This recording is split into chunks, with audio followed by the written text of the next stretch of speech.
Ella nos acompaña con una charla muy, muy interesante. Voy a dar un poquito a desarrollar el perfil profesional de nuestra colega. Bueno, ella es fisioterapeuta de la Pontificia Universidad Católica del Ecuador, ¿sí? Graduada de un magíster en neurorehabilitación en la Universidad Andrés Bello de Chile. Cuenta ya con 10 años de experiencia en rehabilitación física de pacientes con secuelas motoras de patologías neurológicas como tal, ¿sí? Docente de tiempo completo de la Pontificia Universidad Católica, ¿sí? Es un gusto, como había dicho Maru, que nos acompañes el día de hoy. Gracias por tu aporte, gracias por colaborar con un fisio junto a ti. Bienvenida. Vamos a activarle ahorita. Bueno, buenas tardes con todos, ya buenas noches.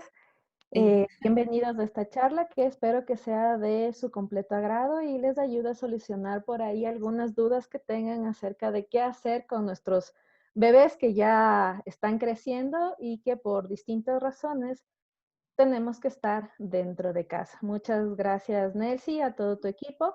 Y vamos a iniciar la charla. ¿Me permiten? Les voy a compartir una presentación que les he preparado para la tarde de hoy, que su título está, pues, Mi bebé está creciendo.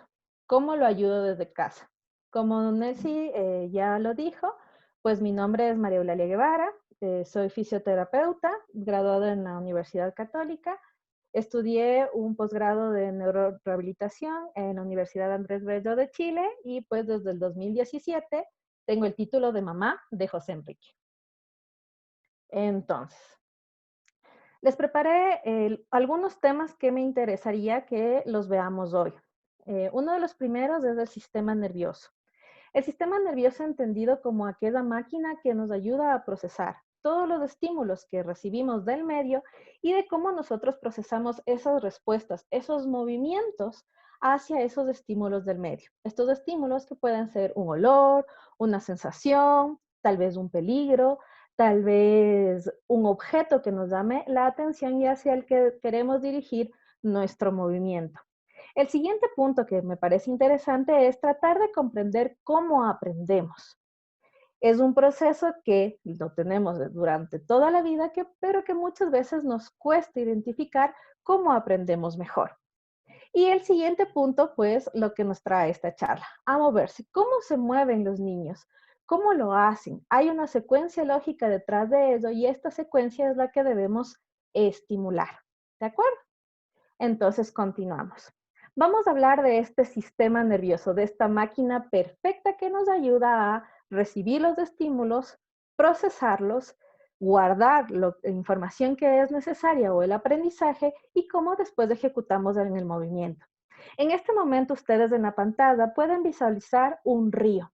Si yo les pregunto en este momento qué imágenes, qué sensaciones se les vienen a su cabeza en este momento, seguramente la mayoría me va a contestar, puedo sentir el agua, aunque no la toco, puedo sentirla en mis manos, puedo sentirla en mis pies, puedo recordar alguna vez que crucé un río, que tuve que nadar en un río.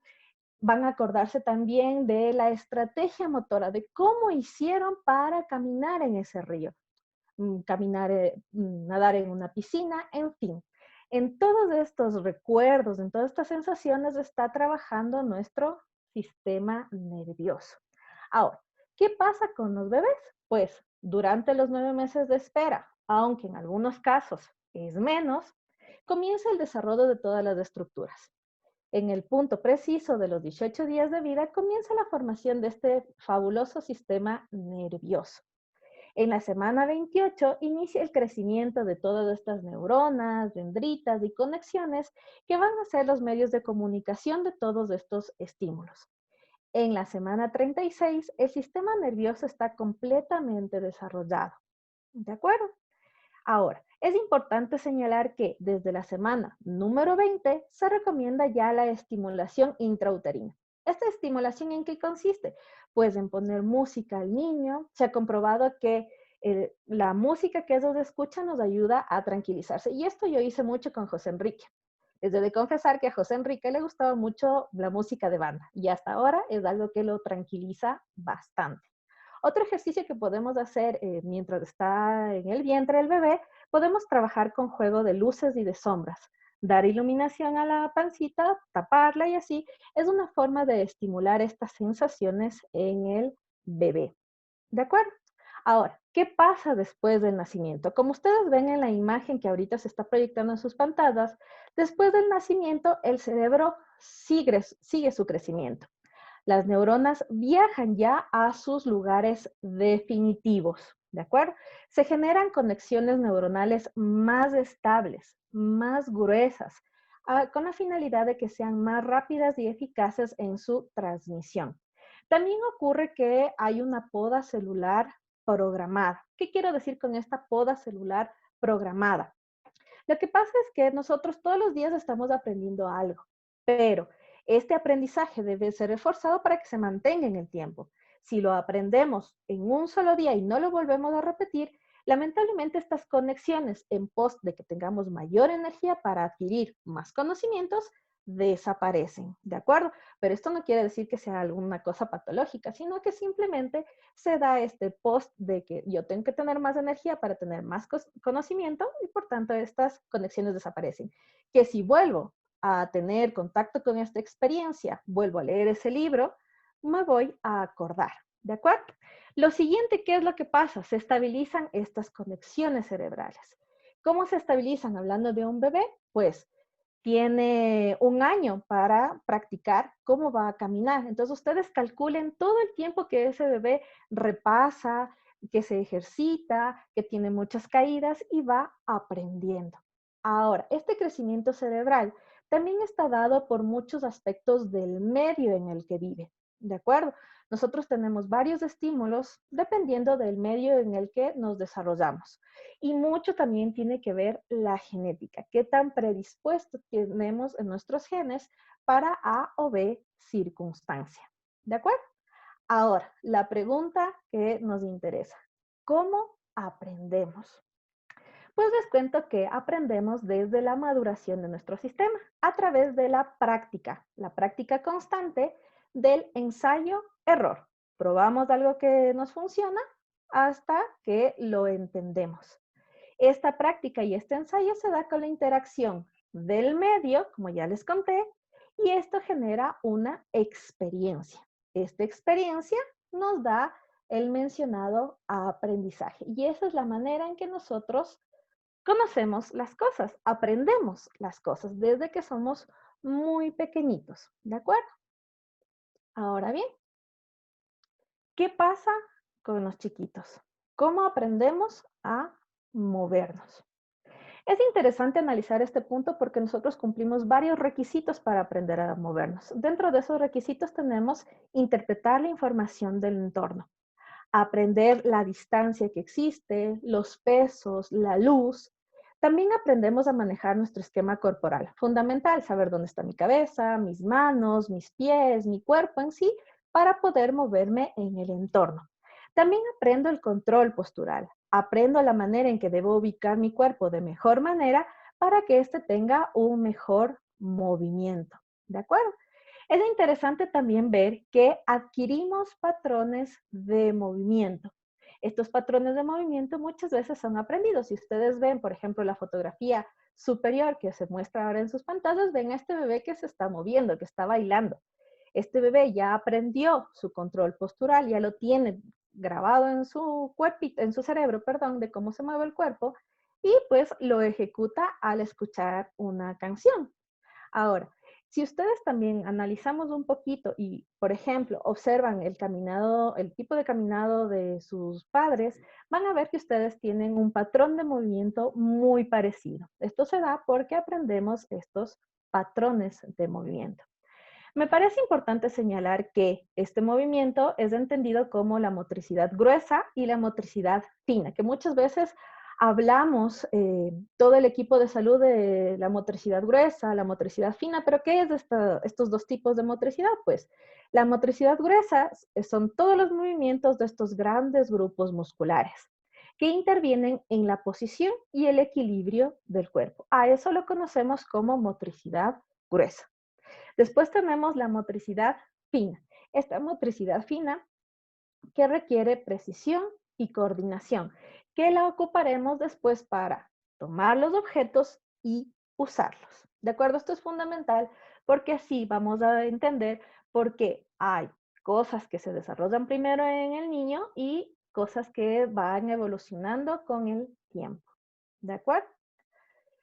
Dentro de este desarrollo, hay que señalar que se da de un sentido cefalocaudal, de cabeza a pies.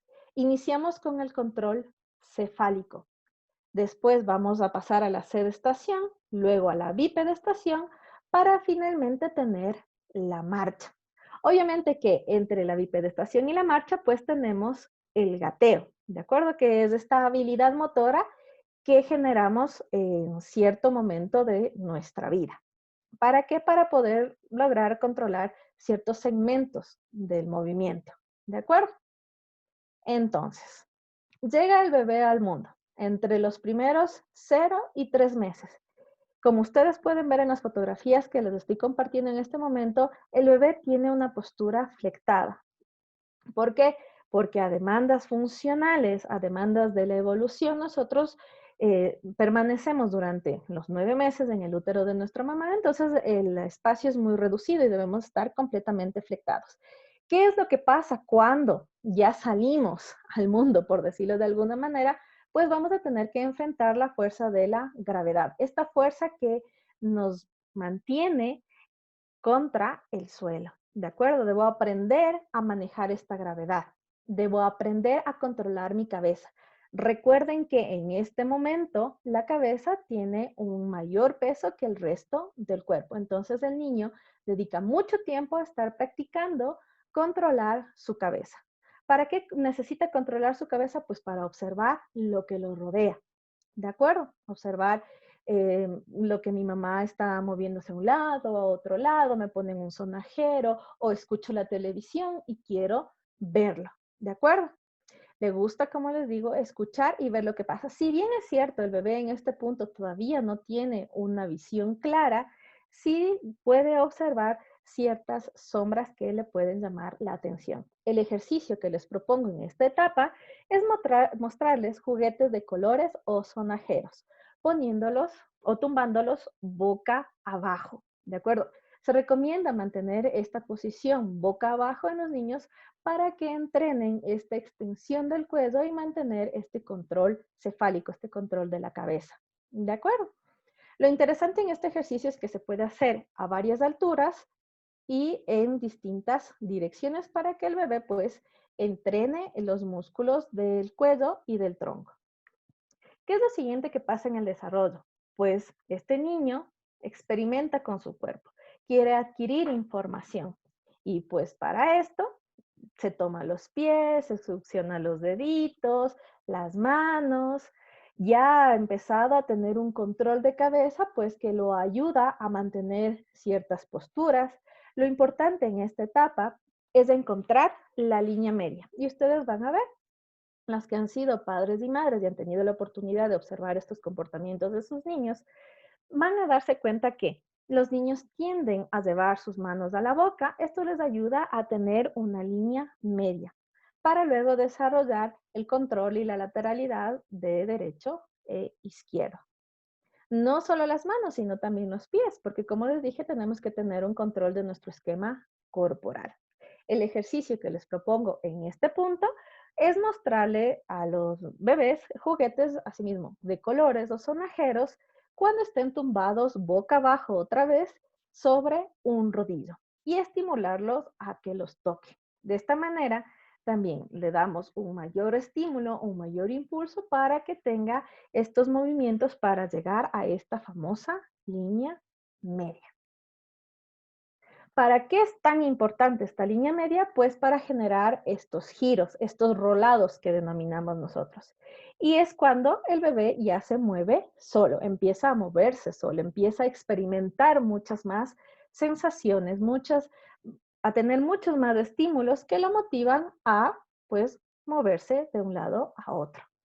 El ejercicio que les propongo en esta etapa es tumbarle al bebé de espaldas, acostarlo y hacerlo girar.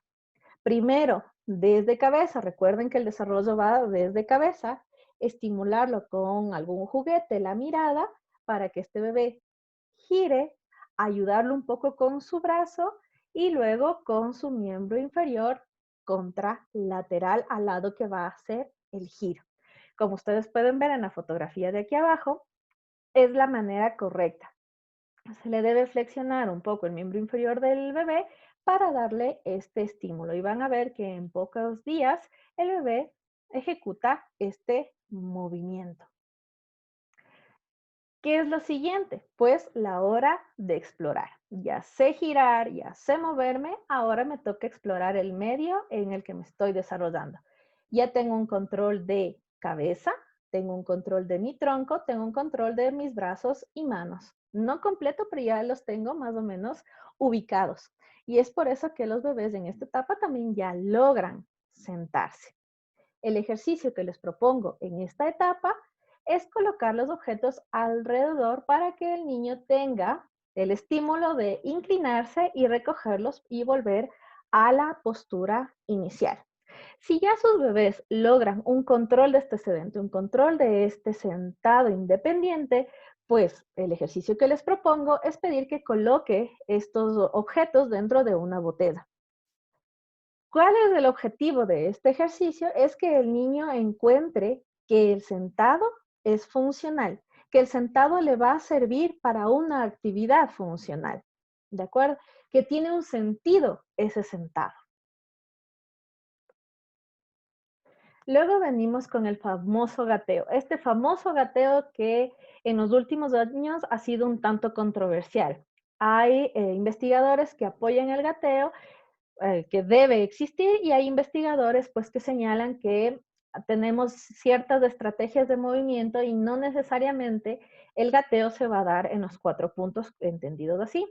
Pero muchas veces esto no quiere decir que exista una patología como tal, ¿de acuerdo? No, por ejemplo, puede ser que este niño, en vez de que tenga un gateo cruzado, inicie con un gateo de ocupar apoyo su pierna derecha y no logre con la pierna izquierda.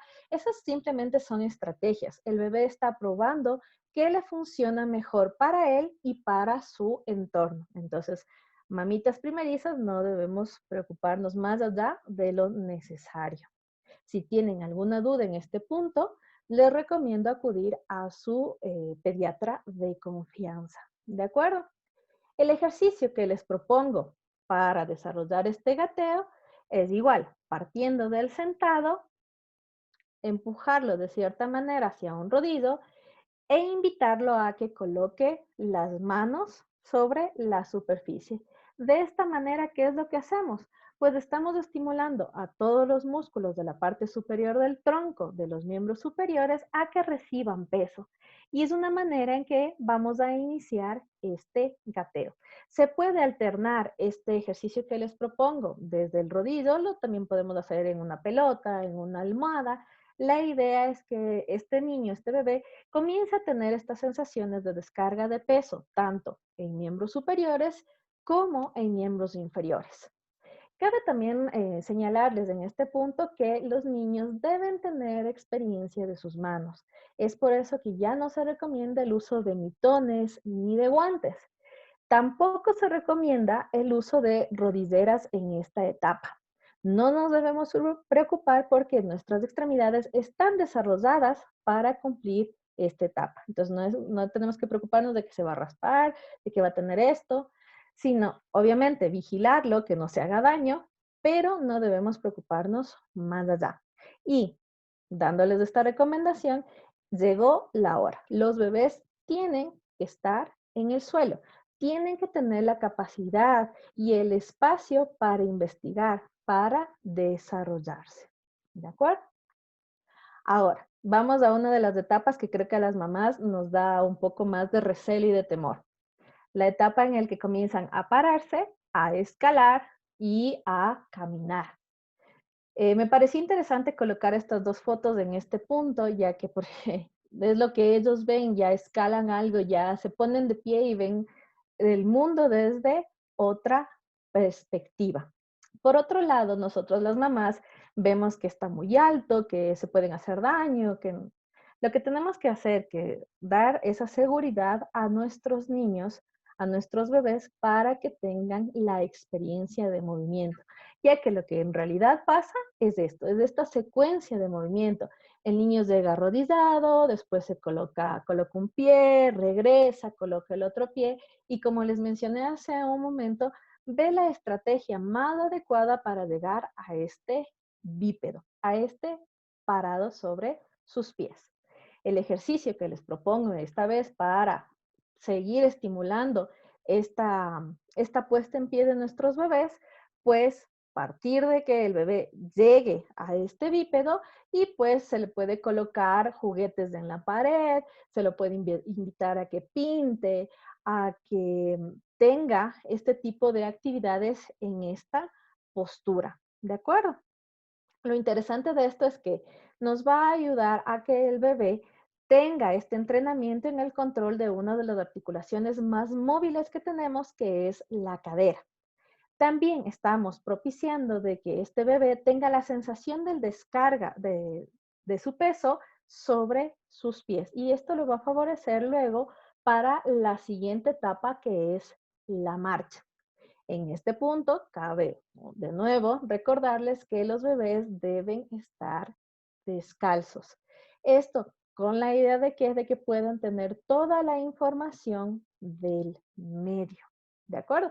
Nuestro trabajo como mamitas, pues, será asegurar de que el espacio en el que estén nuestros bebés esté libre de cosas que ellos puedan causar daño. Otra actividad que en este punto me parece importante ya es abordar, aunque en etapas anteriores también podemos estar abordando esta situación. ¿Se acuerdan que les mencioné de la motricidad fina? Trabajar con texturas, con granos y con pepitas, con todo este tipo de texturas que les van a dar información a las manos, ¿de acuerdo? Una actividad que se puede desarrollar con los niños en esta etapa es, por ejemplo, colocar ligas en un tubo de papel higiénico. Esto con la finalidad de qué? De que el niño aprenda a manipular, a tener esta función con sus manos.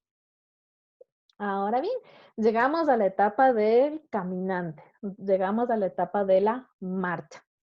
Este niño tiene primero, obviamente, que tener una gran base de apoyo. Por eso necesita que sea tomado de las manos, apoyarse en una silla, en una mesa, para que pueda lograr sus primeros pasos. Recuerden que en este punto el bebé tiene que aprender a manejar el peso de su cuerpo sobre uno de los dos miembros inferiores y a mantener estable su cadera.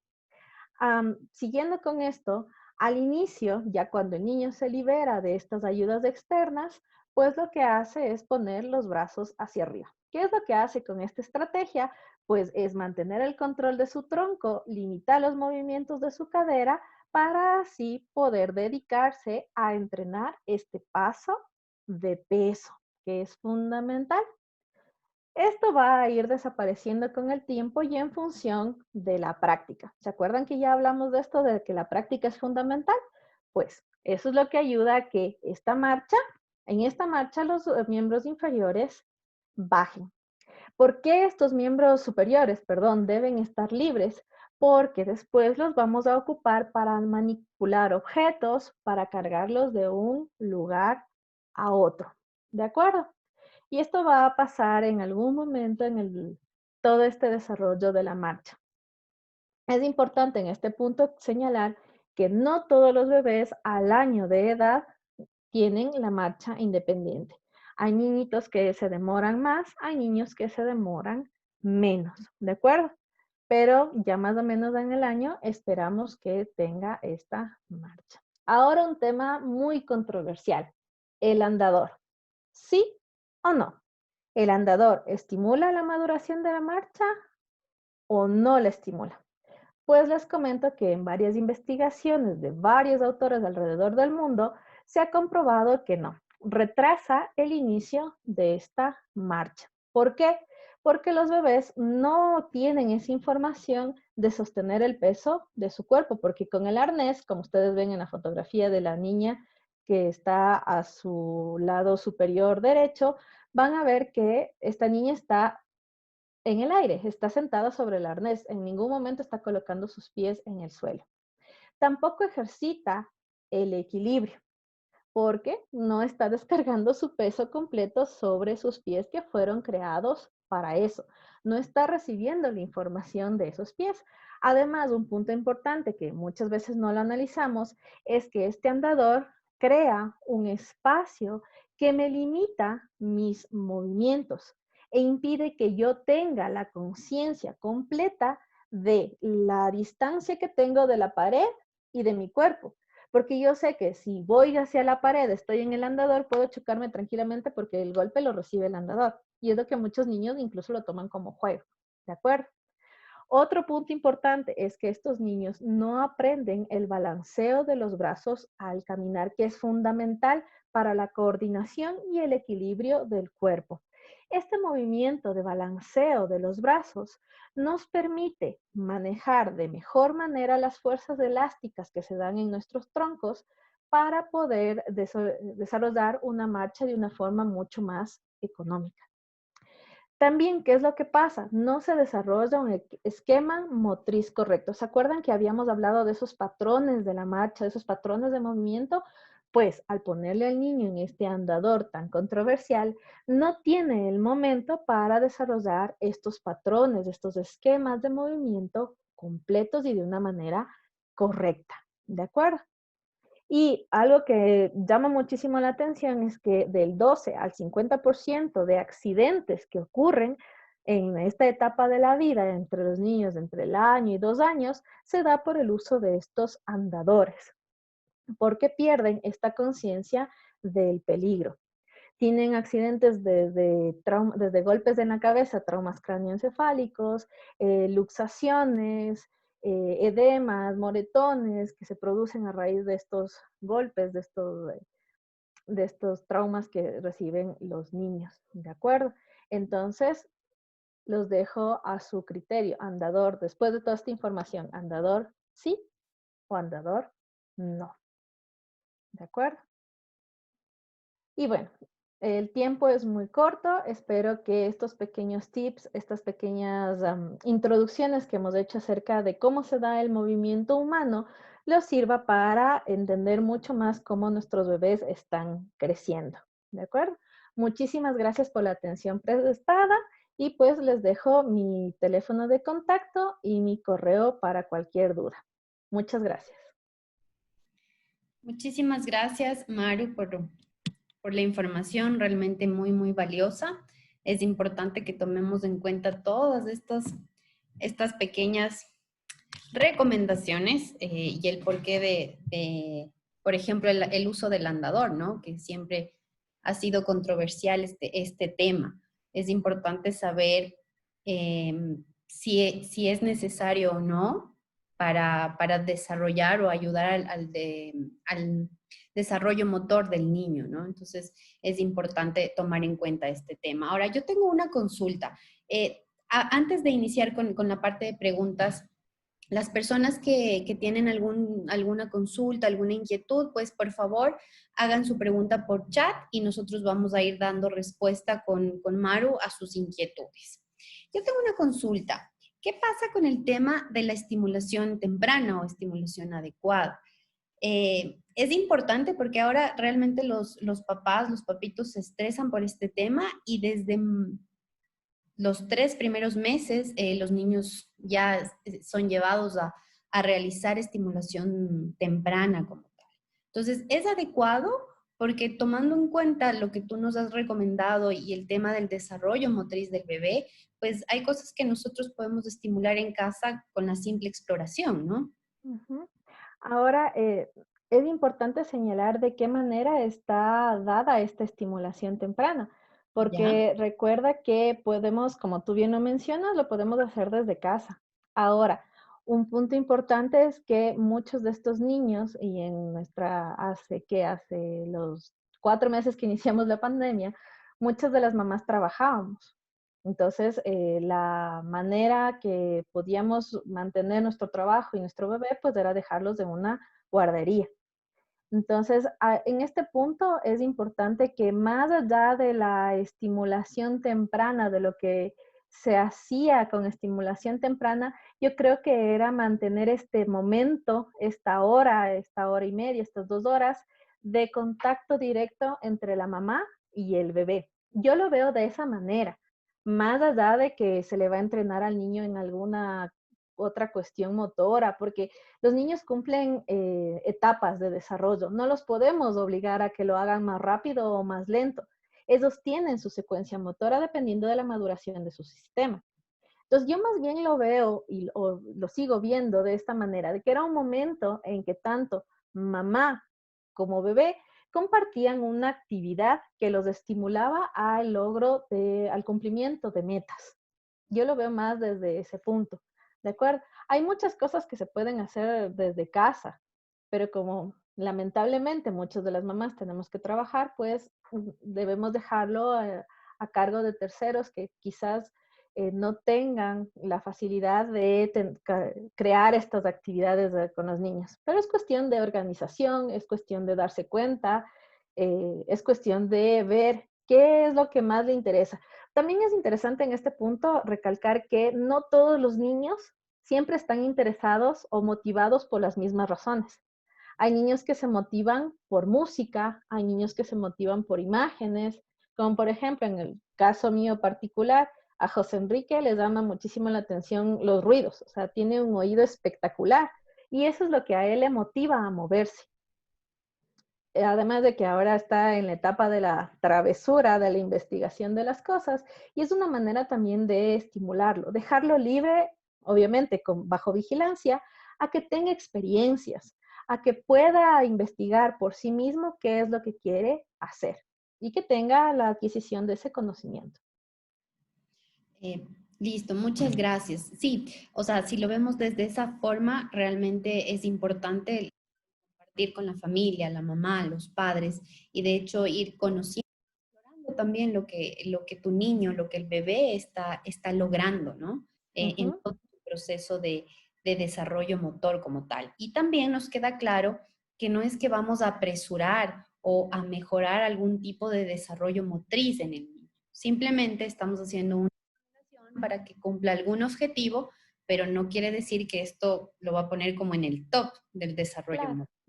Tal vez sí, también lo vemos en el punto de que se les promueve algunos ejercicios motores, se les maneja la manera de lograr ciertos objetivos motores como tal, porque muchos estamos ahora viviendo en un departamento, en una casa, pues que no tenemos la facilidad de tener un árbol para trepar, por ejemplo. Ujú. Entonces, en estas habitaciones creadas de estimulación temprana, pues tienen todo un equipo, todo un arsenal de experiencias sensoriales que muchas veces no se las puede dar en la casa. Pero vuelvo y repito, es cuestión de organizarse y de crear estas experiencias para los niños.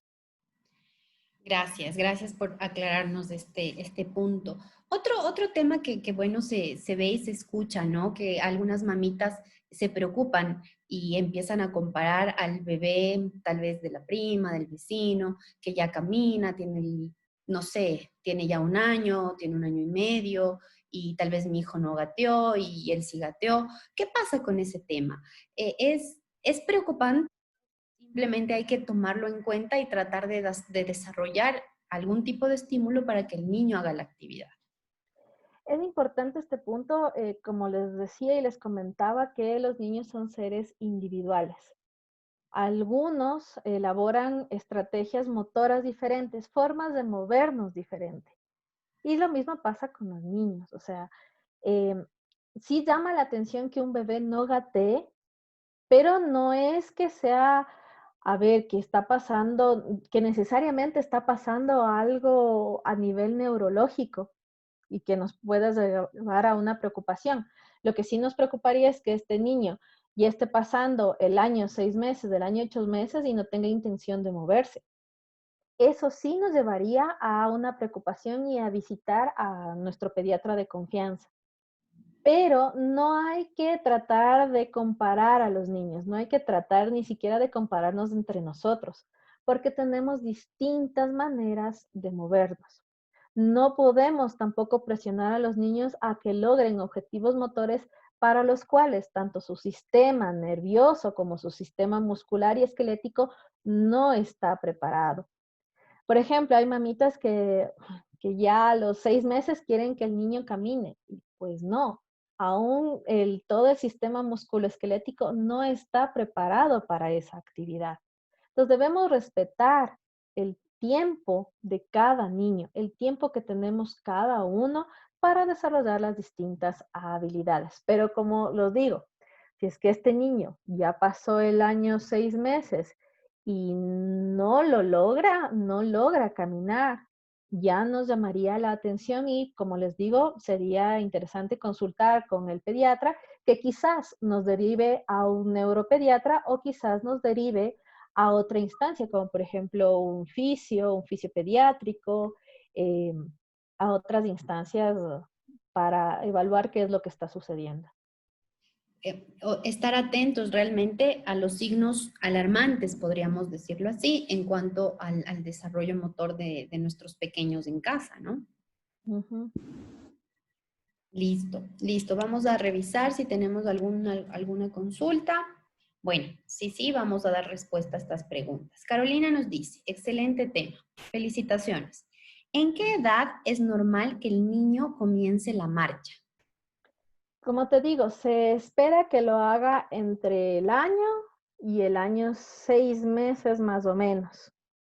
Ahora, que hay tipos de marcha, entonces hay que dejar que el niño experimente el mejor tipo de marcha que le favorezca para su tipo de cuerpo, ¿de acuerdo? Vuelvo y repito, si esta marcha no se da durante ese tiempo, pues deberemos acudir a nuestro pediatra de confianza. Ya, importante. Tenemos una consulta de Miguel Ángel Balseca.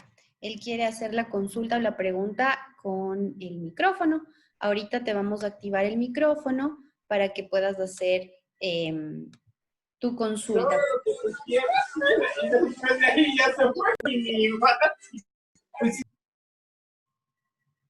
Ya lo bloqueó. Bueno, hacemos la pregunta que Miguel Ángel nos comentaba. Dice, deseo preguntarle si un niño al inicio empieza a caminar, pero después de un miedo inicia a gatear, ¿es normal o qué deberíamos hacer? Gracias. A ver, muchas veces pasa eso, muchas veces pasa que los niños se saltan el gateo y van directo a la marcha. Y es por necesidades, por estímulos que ellos han decidido escoger. Han visto que es más práctico caminar antes que gatear. Muchas veces pasa. Pero también pasa que estos niños ya logran caminar y después por alguna razón se vuelven al piso en sus juegos y ven la necesidad también de tener este gateo. No es tampoco de preocuparnos que los niños se salten este gateo. A ver, sí, hay muchos estudios de la coordinación y todo esto, pero durante la marcha también vamos generando algunas situaciones, algunas experiencias de coordinación entre ambos hemicuerpos. Entonces, no es algo que nos llame muchísimo la atención, pero sí es algo que se debe trabajar. A lo menos si es que ha sido después de una caída, eso quiere decir que el sistema por alguna razón aún no estaba listo y debe retroceder una etapa para continuar y mantener esa marcha segura. Eso es lo que pasa. Los niños no están todavía preparados, vuelvo y repito, en todos sus sistemas y por lo tanto deben retroceder una etapa para sentirse seguros, desarrollar todas sus estructuras y volver. Es decir, el cerebro del niño trabaja lo seguro. O sea, trabaja la experiencia que tú le des. Claro. Si Experiencias conoce, lo sensoriales. hace. Si no lo conocen, no lo hace. No, o experimenta hasta lograrlo. Trata miles de veces a través de la práctica para tener las conexiones y la experiencia, el conocimiento. necesario. No solamente el conocimiento que lo adquirimos a través de la lectura. El conocimiento viene de muchas maneras, muchas y variadas maneras. Perfecto. Listo, muchas gracias, Maro. A ver, bueno, Paz nos felicita por la charla y nos dice que queda pendiente una charla de PC. Bienvenido el tema y queda pendiente. Lo vamos a Con tomar. todo gusto, no Muchas hay problema. gracias. Bueno, Miguel Ángel también nos felicita, gracias a la licenciada María Eulalia. Excelente charla, un abrazo. Muy bien, vamos a ver si tenemos más preguntas de nuestros participantes. Muy bien. Listo, bueno, ha sido un tema muy interesante, realmente para los papitos, para las mamás que siempre están pendientes de sus pequeños, pues es importante quitar ciertos mitos que se mencionan, por ejemplo, el hecho del uso del andador, lo que tú decías, ¿no? Que realmente hay que ser muy crítico y tomar en cuenta que pues el bebé no está desarrollando todas sus destrezas motrices. Ujú. El dato que tú diste, que me pareció muy interesante, es saber que la mayoría de los accidentes que ocurren es por el uso del andador. Sí, y en realidad si se va a estudios, incluso los más actuales, se ve que del 12 al 50%, imagínate, el 50% de accidentes que ocurren en estas edades es por el uso del andador. Entonces, llama la atención incluso si tú te pones a analizar desde la parte biomecánica, que las articulaciones no están recibiendo la carga que necesaria para generar estas reacciones. A ver si ayuda al andador totalmente, porque no tienes que estar ahí con el bebé agachándote y ayudándole y facilitándole. O sea, Le ayuda el yo, papá. exacto, Ajá. pero ahora hay que generar este análisis de costo-beneficio. O sea, ok, no me inclino, pero le estoy quitando a mi hijo la oportunidad de tener esta experiencia de movimiento. O sea, ¿lo vale? ¿Vale que mi niño quizás en un futuro tenga algún tipo de trastorno en sus articulaciones? Eh, en lo particular, yo hice ese análisis y pues José Enrique no ocupó andador. Lo que sí, claro, toda la familia con lumbalgia, con dolor de espalda, pero vemos que él desarrolló su marcha normal. Es más, ahora ya tiene 3 años, salta, corre y todo de una manera mucho más suelta.